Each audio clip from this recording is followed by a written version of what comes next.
জামাতের সাথে আপনারা কোনো কে যাবেন কিনা এই জলবায়ু ইস্যু? এখানে জামাত, বিএনপি, আদার্স অন্য কোনো রাজনৈতিক দল এটা এখন আমাদের বিবেচনা না। আমাদের এখানে বিবেচনা হলো যে দেশ রক্ষার জন্যে, মানবতার কল্যাণের জন্যে এবং হত্যার প্রতিবাদে আমরা ইসলাম প্রতিষ্ঠার জন্যে আমরা সবাই ঐক্যমতে এটা আমরা কাজ করব। এটা আমরা সে পরামর্শ ভিত্তিক ওইভাবে সিদ্ধান্ত নিয়ে কীভাবে কাজ করলে লক্ষ্যে পৌঁছা যায় সেটা আমরা সিদ্ধান্ত করব। ছাত্রদের যে ন্যায় দাবি ছিল, তাদের যে কোটা সংস্কার, এই কোটা সংস্কার দাবিটা তাদের ন্যায্য ছিল এবং এটা তো সাংবিধান স্বীকৃত, আর এটা তাদের অন্যায় বলতে এত চিন্তাই করা যায় না।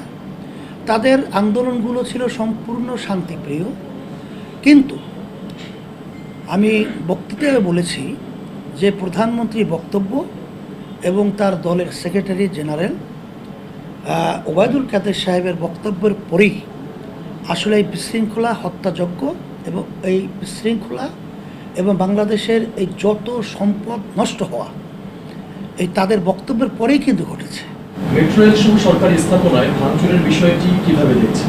আমরা আগেও বলেছি দেশের সম্পদ ভাঙ্গা, নষ্ট করা এটা কখনোই ইসলামী আন্দোলন বাংলাদেশ সহ বাংলাদেশের কোনো নাগরিক এটাকে কখনোই পছন্দ করে না। কিন্তু আগে পরে বাংলাদেশের যে ইতিহাস এবং বর্তমান সরকারের যে কার্যক্রম, তাদের দলীয় লোকেরা বিভিন্ন ধরনের সরকারি এবং স্থাপনাগুলো তারা বিভিন্ন কায়দায় ভেঙে চুরে এবং সেগুলো ধ্বংস করে অন্যের উপরে দায় চাপানোর বিভিন্ন প্রক্রিয়া আমরা লক্ষ্য করেছি এবং এটা পেপার পত্রিকা সহ মিডিয়ায় কিন্তু এগুলো চলে আসছে। এর ভিতরে কিন্তু আপনার ওই এক ব্যবসায়ী যে 4 লক্ষ টাকার বিনিময় চট্টগ্রামে যে বাস পোড়ানো, বিভিন্ন কায়দায় যে তারা টাকা দিচ্ছে এবং তাদের দলীয় লোকেরা এটা স্বেচ্ছাসেবক শ্রমিক লীগের নেতা, তাহলে এর মাধ্যমে আমরা কি বুঝি? এই ভাঙচুর কারা করছে, কে করছে, এটা এখন অনেকটা আমরা তো সন্দেহের মধ্যেই আছি। কারণ যারা দেশপ্রেমিক তারা তো দেশের মাল সম্পদ নষ্ট করতে পারে না, কিন্তু এটা তারা একটা সুযোগ তৈরি করার জন্য আন্তর্জাতিকভাবে এবং মানুষের তাদের মুভমেন্টকে ঘুরিয়ে দেওয়ার জন্যে এই ধরনের আচরণগুলো আগে পরে তাদের আমরা লক্ষ্য করেছি। এরও একটা অংশ কিন্তু এবারও আমরা দেখছি। তারপরেও যারা নাকি এর সাথে এই ভাঙচুরের সাথে জড়িত আছে বা নাই, এটা চিহ্নিত করে তাদের সুবিধা অসুবিধা ভালো বন্ধু, এটা তো আমরা কখনোই এর বিরোধিতা না যে তাদের শাস্তি হওয়া দরকার। কারা কে বা কারা? ওবায়দুল কাদের সাহেব বলেছে যে আর একদিন যদি হতো তাহলে গণভবন সিলেক্ট করা হতো, দখল করা হতো এবং গণভবনে সিলেক্ট করা হতো, এই আন্দোলনকারীরা ঢুকে তাণ্ডব লীলা চালাতো। ওবায়দুল কাদের সাহেব যে বক্তব্য রেখেছেন, তাহলে সে আগে থেকেই এগুলো জানতো কিনা তা জানি না।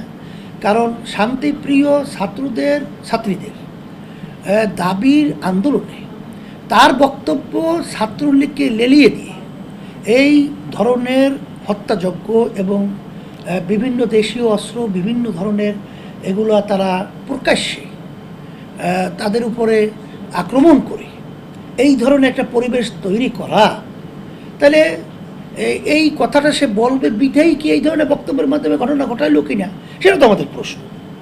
কারণ সে তো ছোট মানুষ, এটা তো বলা যাবে না।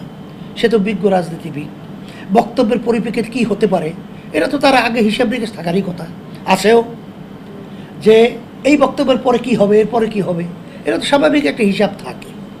এখন সেই কথাটা বলেছে কেন, তার উদ্দেশ্য কি, তাদের প্রতিটা কথাই আমাদের প্রশ্ন এবং প্রশ্নবিদ্ধ। স্টুডেন্টদের জিম্মি করে গতকালকে আন্দোলনের পরিসমাপ্তি ডাকার জন্য ডিবি কার্যালয়ে তাদেরকে জিম্মি করে রাখা হয়েছে এবং সেখান থেকে একটা প্রেস ব্রিফিং করা হয়েছে। আপনিও হয়তো দেখেছেন সেটা, এই বিষয়ে আপনার আসলে মন্তব্য? এটা তো তাদের এই কৌশল নাটক তো আছে, নতুন না। ওই গ্রামে একটা প্রবাদ বাক্য আছে, কিল তুমি কয়টা খেতে পারো, বলে একটাও না, সহ্য করার মতো না। কিন্তু ধৈর্য বাইন্দে আটকাইয়া যখন করে যত বড় তত, আমার তখন করার কিছু নেই, হাত পা বাঁধা।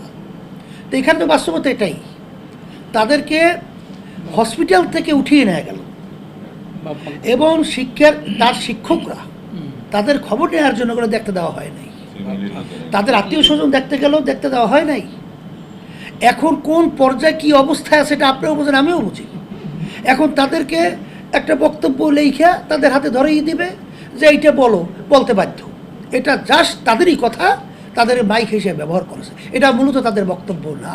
সরকার বিদেশি কূটনীতিকদের হামলার স্থল পরিদর্শন করিয়েছে, সেক্ষেত্রে আহত নিহত এবং আপনারা যেটাকে গণহত্যা বললেন সে বিষয়ে কূটনীতিকদের গোচরে তোলা প্রয়োজন বলে মনে করছেন কি? এটা তো বিশ্বব্যাপী আমরা আন্তর্জাতিকভাবে আজকে ধন্যবাদ জানাইছি আমাদের লিখিত বক্তব্যের মাধ্যমে, এবং আমরা আন্তর্জাতিক সহ তামাম বিশ্বে মানবতাকামী সমস্ত মানুষকে বলবো যে এই দেশে থাকার মতো কোনো উপযোগী এখন দেশ নাই, মানুষের জানমালের কোনো নিরাপত্তা নাই। এমনকি মমতা ব্যানার্জি পর্যন্ত ভারতের, সে কোন পর্যায়ে যে এই মন্তব্য করতে বাধ্য হয়েছে যে যদি ও দেশে থাকার মতো পরিবেশ, আন্দোলনকারী দাবি আদায়ের লক্ষ্যে যারা রাস্তায় নেমেছে, যদি থাকার পরিবেশ না হয় আমার দরজায় যখন খটখট করানো হবে তখন আমি দরজা খুলে দেব। এই কথাটা কখন সে বলতে বাধ্য হয়েছে যে আমাদের দেশে জুলুম কী পর্যায়ে চলছে? তাই সেই হিসাবে এই ব্যাপারটা সরকার আজকে কি ক্ষতি হয়েছে, কি ভাঙচুর হয়েছে, এটা সে আন্তর্জাতিক পর্যায়ে বিভিন্ন কায়দায় দেখানোর সে ব্যস্ততা, কিন্তু কত মানুষ মরল, কি হলো, এই ব্যাপারে তার চিন্তা তেমন একটা আমরা দেখি নেই।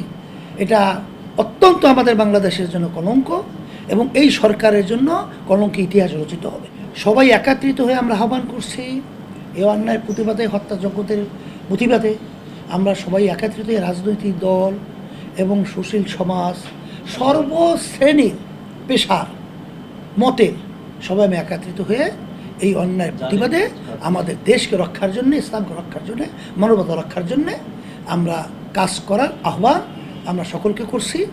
আপনাদের সাংবাদিক বন্ধুদেরকেও বলবো আপনারা আমাদের সাথে একত্রিত থাকবেন। আমরা একত্রিত হয়ে এদেশ আমার, এদেশ শুধু শেখ হাসিনা প্রধানমন্ত্রী একার নয়, এদেশে আমরা জন্মগ্রহণ করেছি, এদেশের জন্য আমাদের মায়া এবং এই দেশের আমাদের করণীয়, এটা আমাদের সকলেরই আছে, বিধায় চুপ থাকার কোনো সুযোগ নেই।